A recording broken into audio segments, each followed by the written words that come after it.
that's a feeling, let's say, of connected and disconnected. There's still the one that's assumed prior to the connected and the disconnected. So there's the one that felt like it's connected, and then there's the one that feels like it's disconnected. And then from the disconnected, there's the hopes to get back connected again. And it goes on and on and on and on, yeah? And it goes bounces, all different things. But the one thing that gets under address, which is who is it that feels connected and who is it that doesn't feel connected? Because it's assumed it's us, yeah?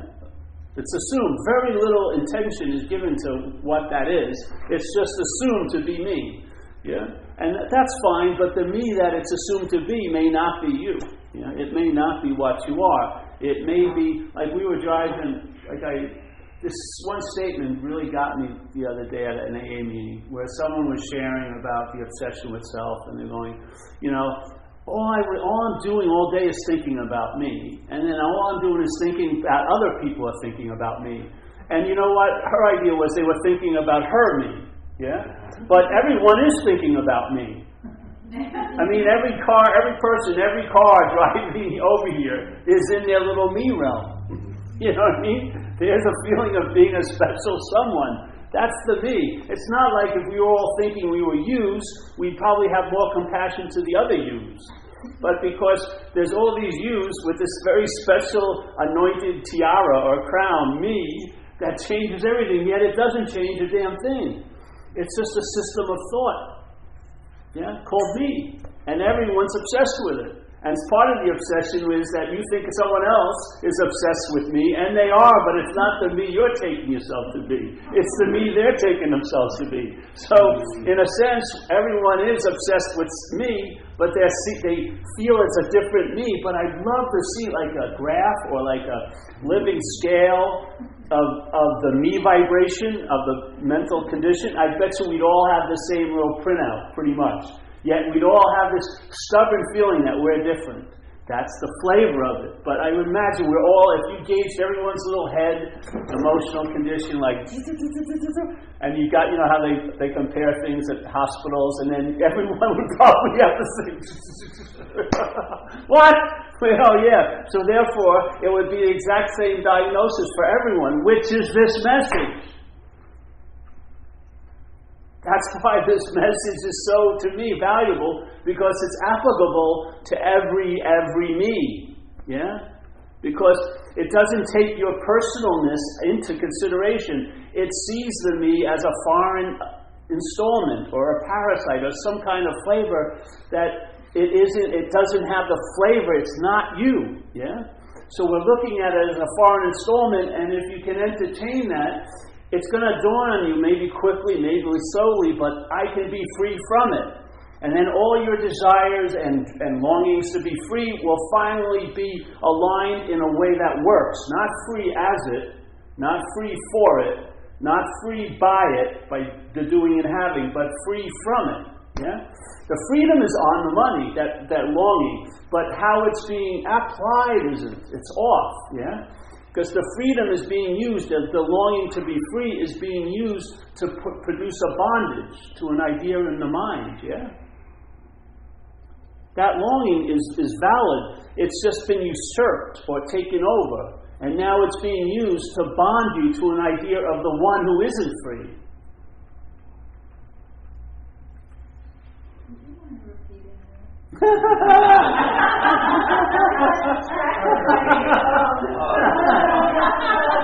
I'll probably repeat it 800 times. Go to the talks. That's all I do is repeat it. Saying it as many ways as I can say it. That's all right. No, it's perfect. You see, it gets used perfectly. Don't worry about trying to grab it. Let it in. The grabbing, you think you're taking it in, that's way of keeping it out. It sort of keeps it shuttled up into the mental realm, and it turns into an intellectual or a conceptual understanding. It doesn't hold water. Let it go through. Instead of having a solid door, make it more like a screen door. Yeah? Let the message go through to the real resident. Not your fucking little action figure story. Well, let it go to the real resident. Yeah? And you don't have to, I wrote it all down, I got it. No, you don't get it. That's how you have it. You don't get it. Yeah? You don't get it. That's how you have it. Yeah. You watch. Your thing will try to get it, try to get it by not getting it. It'll just use all these little sophisticated ways, but it's still sort of like a grabbing, a holding on to, like this. And it will always not work because you are what you're looking for. You are what you're grabbing at. Yeah? What causes you to try to grab at is you've assumed you're something else that needs something. Yeah? So when there's a need, there's an you go out, try to get it filled, yes? The mental state believes you're that which you are, which produces a need to get better. And so it's out there looking to get something, to get it better. This is not that method. This is about realizing you're not that. This freedom isn't something that may or may not happen after the bondage. It's prior to the bondage. The Course in Miracles used to have this trippy thing they delivered, which was they had this idea of forgiveness, yes? They said the major dilemma here is this inherent guilt, the guilt of self-centeredness.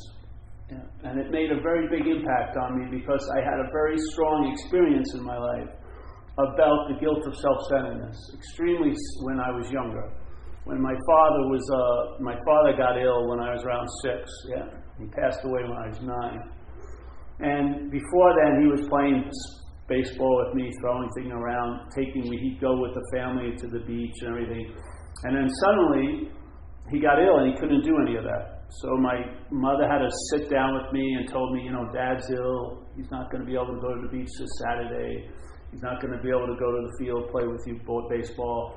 Dr. Jan Quinto, back then he had a general doctor, he came over and tried to tell me, in my little head, I may have thought I was getting what they were saying, but inside, how it felt was I must have had done something to cause my father not to want to play with me anymore.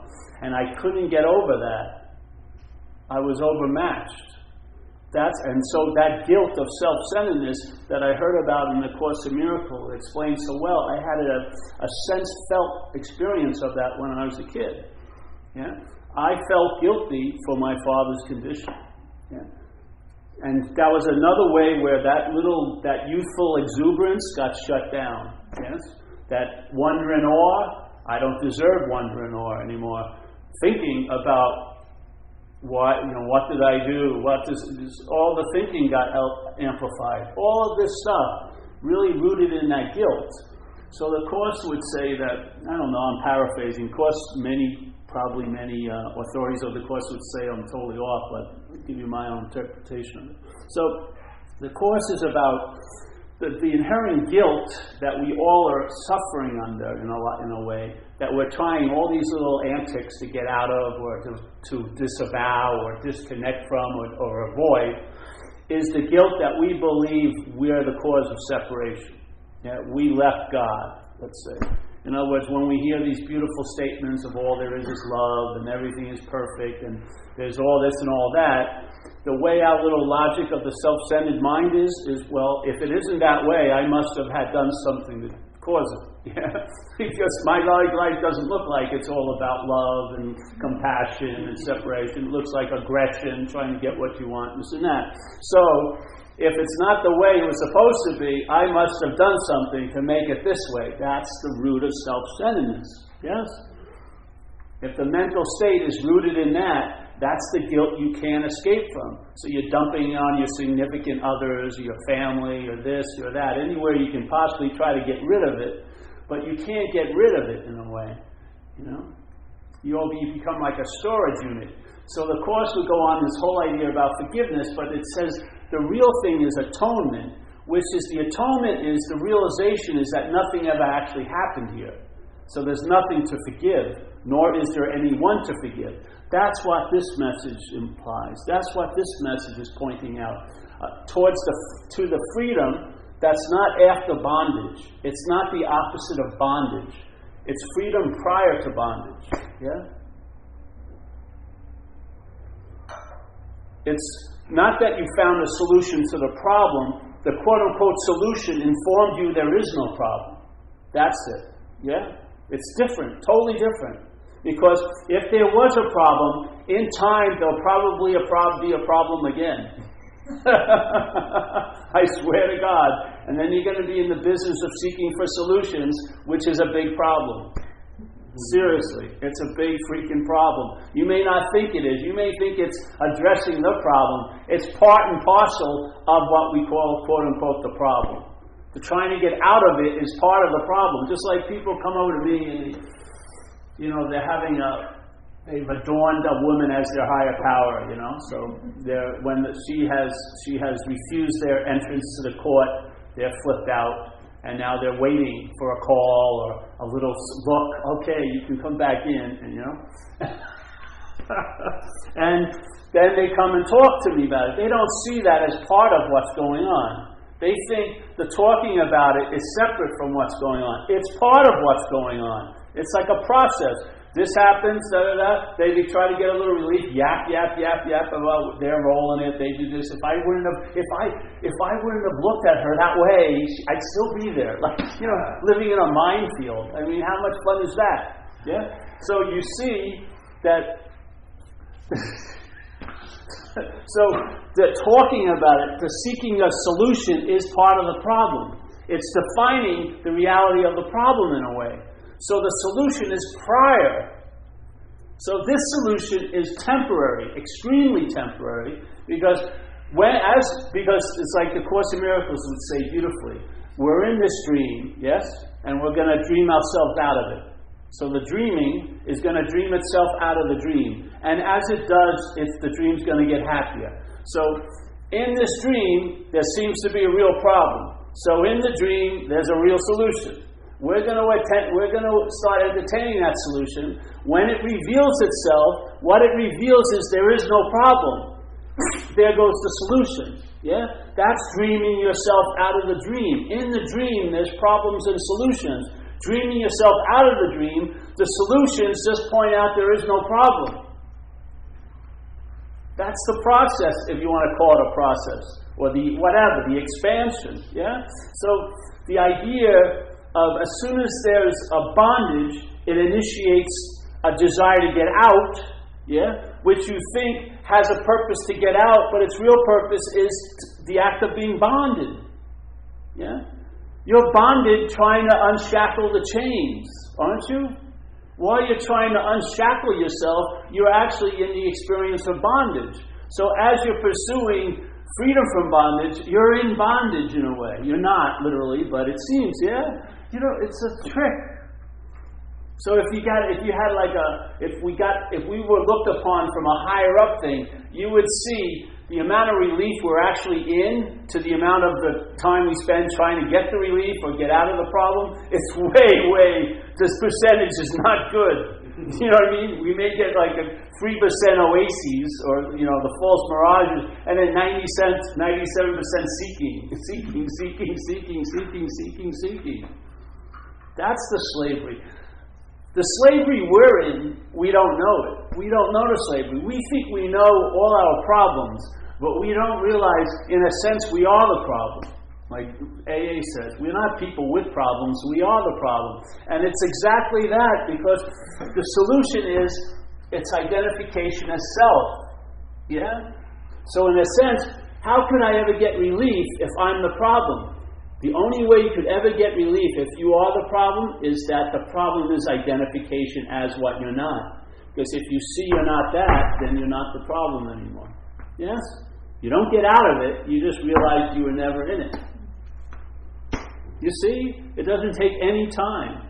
It's not in a process. It's not stretched out as a process. Its expression may express through a process, but the process doesn't produce it. Because it's unproduced. Yeah? It's your basic state prior to all the other mental, emotional, physical, circumstantial states you've experienced here.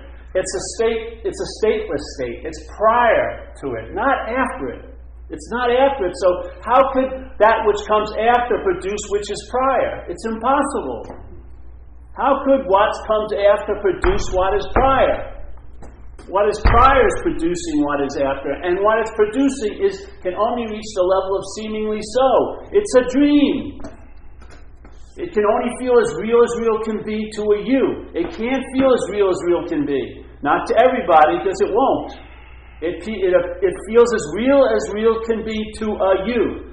And that you has to be in a state of meanness for that to occur.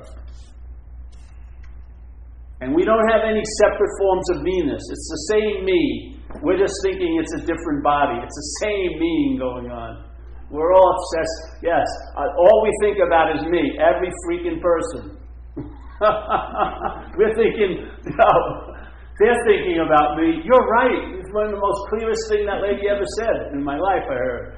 They are thinking about me, but not the me that you think you are. They're thinking about the me they think they are. I tried a lot of stuff. I worked hard, too. I did.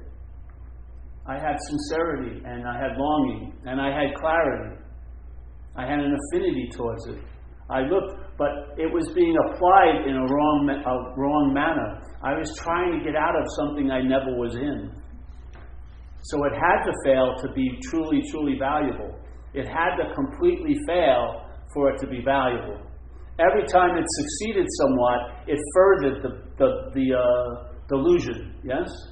So when one day, I don't know what happened, all my spiritual pants fell down, and I didn't immediately pull it back up, and I was left sort of naked, and I entertained, hey, let's get all right with this, see what happens. So people would call me, hey, you missed the teacher who came into town. I said, hallelujah, I missed the teacher. Hallelujah, because in fact, I was the same before that person showed up, when I went into the auditorium, and after. Yeah. That's what would be good to discover, because you're not going to be with your teacher at 1 a.m, and if you are, you won't be for long, because there'll be another one with your teacher at 1 a.m, a couple months later.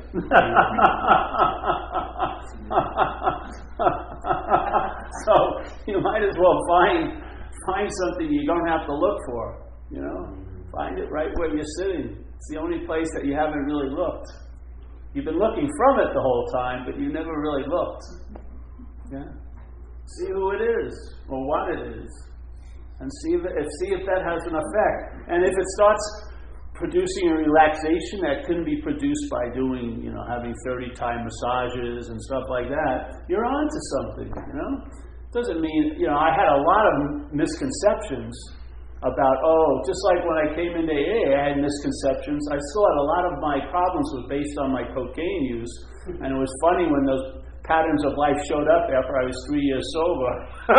That whole logic was blown out of the water, because I had given a false cause to this as an effect, but the effect was still happening when the cause had stopped. So how could have that been the cause?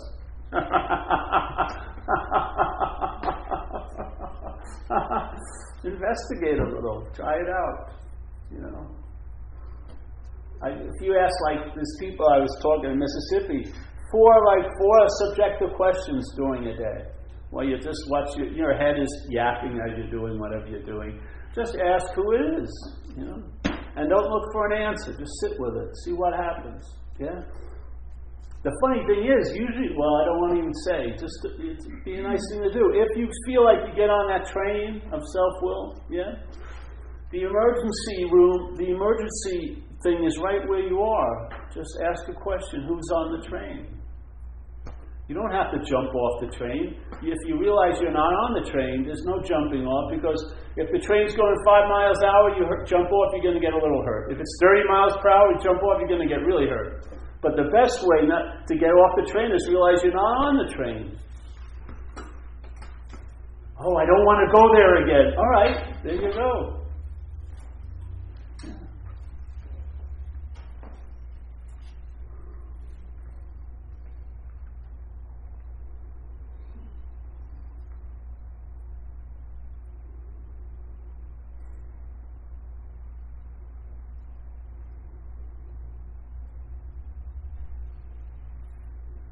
So I think I began with the idea of the right view.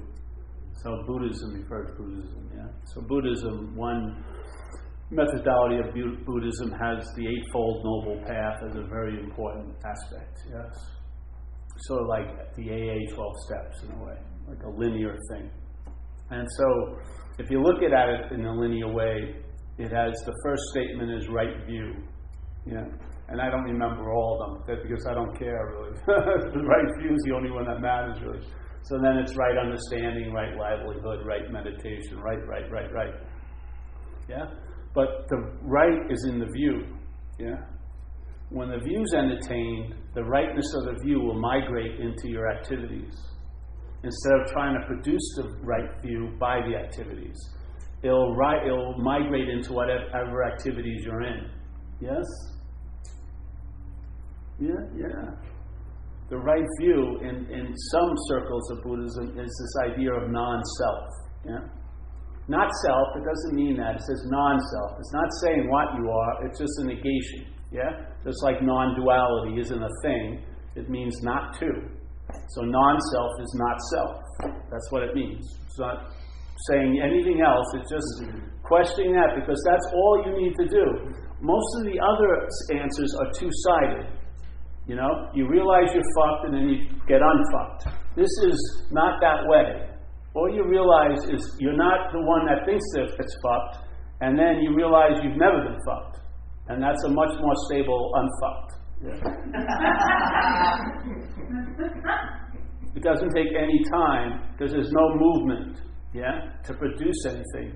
It's just a denial, and not a mental denial that doesn't hold water, but another temper denial of realizing not to. And then also in the self, it's realizing not one. And then what happens? You're relegated into finding out.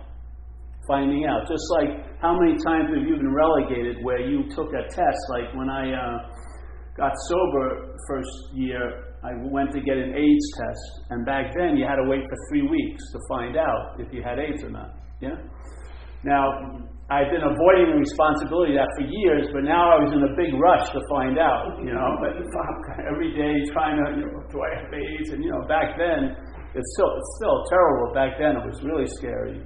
People were dropping like flies. And one of my friends dropped like flies, Jamie Rudell.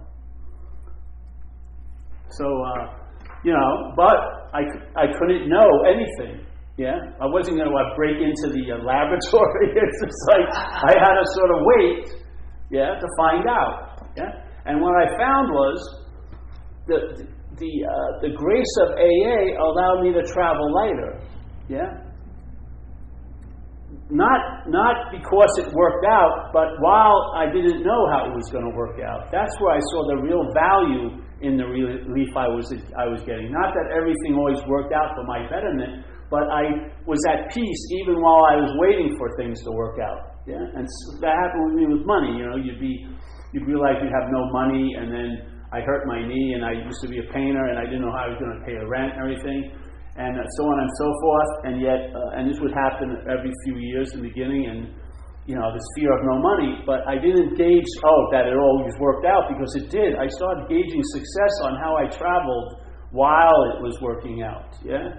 That's the real value. That's the traveling later. To me, that's applicable. That's valuable in a sense here. If you want a value here, that's valuable because it's applicable now. Traveling later is now. It's not an awakening that once happened or it's going to happen or a damn crazy idea called enlightenment that anytime you're entertaining it, you're going to be thinking you're going to be the one in the enlightenment, which is that's not it. But just a damn traveling lighter through your Saturday, or through your this, or through your that, or through your waiting for something to clear up, or my knee, or whatever, these knees. This is the real gold, and it's difficult because you don't have an account book for it. It isn't like you go to the spiritual notary public and you get your epiphany notarized. Oh yes, I've had an epiphany.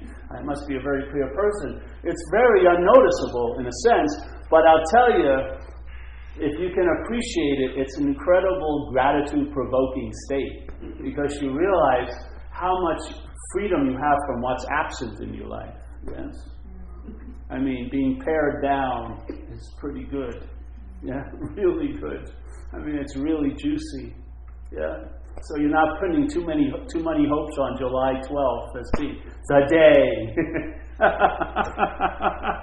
It's what's in the day. That's where the hopes are. Not even hopes, but yeah. So like when I used to go in the water, it provoked joy, but the joy wasn't in the water, it was in me. Yes? I would be fooled to think I have to be in the water to have joy provoked. I'm the provoker of joy. I am the joy. You don't want it to be dependent on anything, because the mind will have to want it. Once you want it, once you desire it, your field of relaxed vision gets concentrated. You think that's the Savior. That's the thing I need. And then you block off everything else. And that thing will necessarily have to fail you to serve you. Yeah. But if you're the source, then there's no concentrating looking for the source. You're now your aperture's wide open because the source wants to see more. It's not looking for itself, it's seeing from itself. Yes? It's a much grander way to truck around during the day. Yeah. Littlest things can provoke great beauty in you. Stuff like that. Because you're all of it. You're every meaning that's ever been given, you're the source of it all. Everything that you've seen that provoked so much beauty, you're the essence of that beauty. You're the mind that's dreaming this place. Yeah. The peace, like they say in recovery, you'll understand the word serenity and comprehend peace, something like that. It's sort of like that, see? Because you can think you know something, but then there's another feeling about it when it really becomes a sense-felt something. You really know peace, and you really comprehend serenity. You get it. You get it. Yeah? You have a tactile sense-feltness towards it. Yeah? And that's substantial. That can be relied on. It's not a little mental idea on a thin, like papyrus of the state of mind. The conceptual, I know why this is the way, da-da-da-da. It doesn't serve you. It's like being a professor of holes, yet you keep falling in the holes. What's the point of all that knowledge? Or in AA it says, self-knowledge avails you nothing. Any knowledge claimed by selfing will avail you nothing, because it's not going to lead you to freedom from self. It'll maybe lead you to another path to get freedom as self, or for it, or by it, but not from it. Yeah? And I tell you, I've had every one of those flavors. The only one that ever worked was from. Not for, as, by, from. So, yeah. See, I'm stubborn. I need to be reminded all the time. That's why I've been given the seat assignment. I haven't missed one meeting in 20 years now. Fucking, I'm a slow learner. Seriously. It's unbelievable, man. This was so important, I couldn't put it on external circumstances. Yeah, I couldn't have some person who doesn't come here like once a year or something. No fucking way. I need to be reminded a lot. And if no one's going to remind me, I'm going to open up to be the reminder.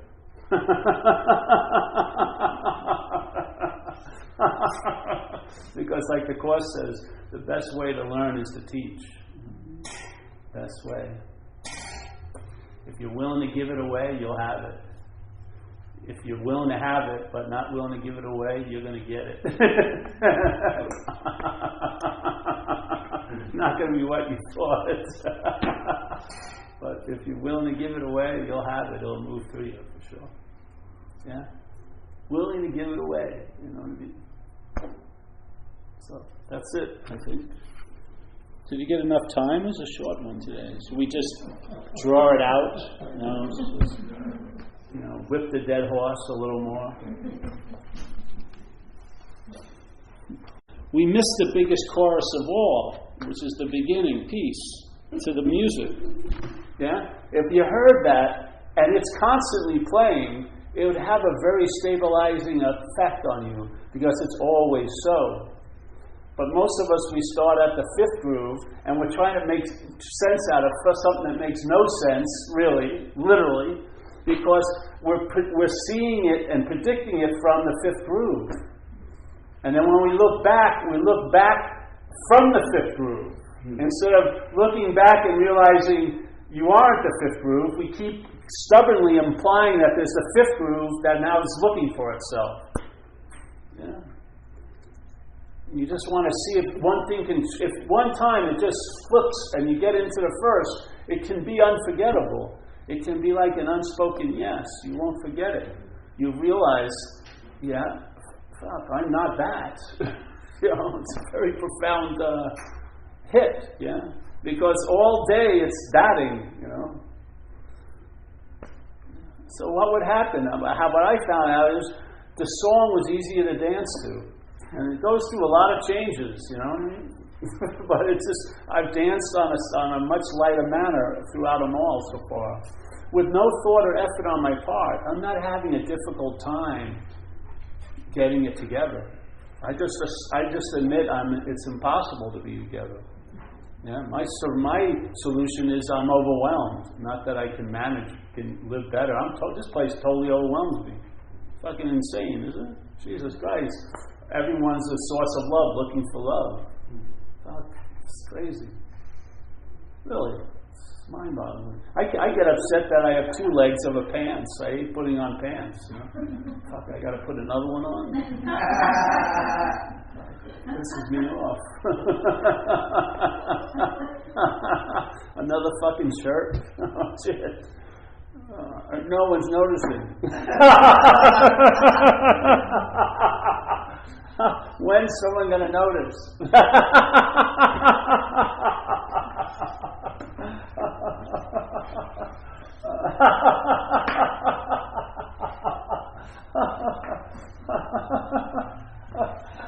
Here we go again. Give me my begging bowl. Let me go beg for some attention.